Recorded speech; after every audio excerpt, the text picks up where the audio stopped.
mga binati o minahal kong matalungnon. Welcome to my channel, welcome to Iko TV, PPTV, dire sa lungsod sa Matalom. Ang channel sa Kalambuan, dire sa lungsod. Okay guys, today is August 6, 2024 niya. Mag-isgot ta guys o investor. Unsa di ay ning investor guys? Ang investor ang mga tao nga mubuo og puhunan in return sa ilahang profit or ilahang mura ginansya. Mao ni ang mga tao nga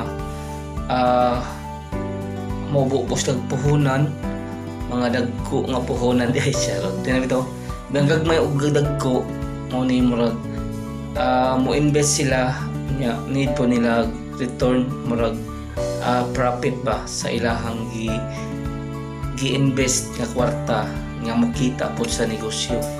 Mao jud nay kuwang diri sa lungsod sa Matalom guys. Nya ang awang mo pong terminal pohon dapit is biwog. Nya I hope ma-realize atong pantalan, atong tourism building, nya atong mga tourism na nasisay package pohon.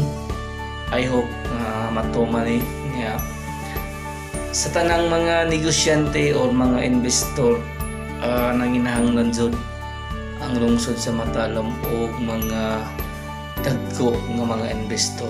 Unsa man wa sa Matalom guys? Ang wa sa Matalom mao ang dagko nga tindahan, dagko mga mall, mga supermarket. Wa po diri guys ang terminal pohon, mahuman na atong pantalan, isunod ang terminal. Nya ako manghinaot nya magtinabangay dito kanunay. Example guys, o kuang mo mga isda, fish dealer mo, welcome mo tanan diri nga mo hubagsak og mga isda, mga buwad o daghan mong mga lagot mo, welcome mo tanan diri, mga utanon, mga panakot.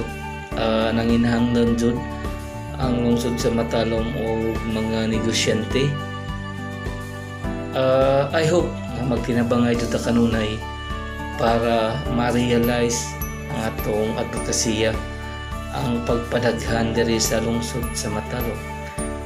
Ato gayong suportahan kanunay ang administrasyon headed by sa tunggutan o maaptik nga Mayor Eric H. Pahulio sa tibaw og team Pahulio aron magpadayon ang mga programa nga gihimo para sa katawhan o kalambuan diri sa lungsod sa Matalom. Balikon ko sa mga negosyante nga ganahan magnegosyo diri sa lungsod sa Matalom, welcome mong tanan nga mo invest og negosyo diri sa mong lungsod.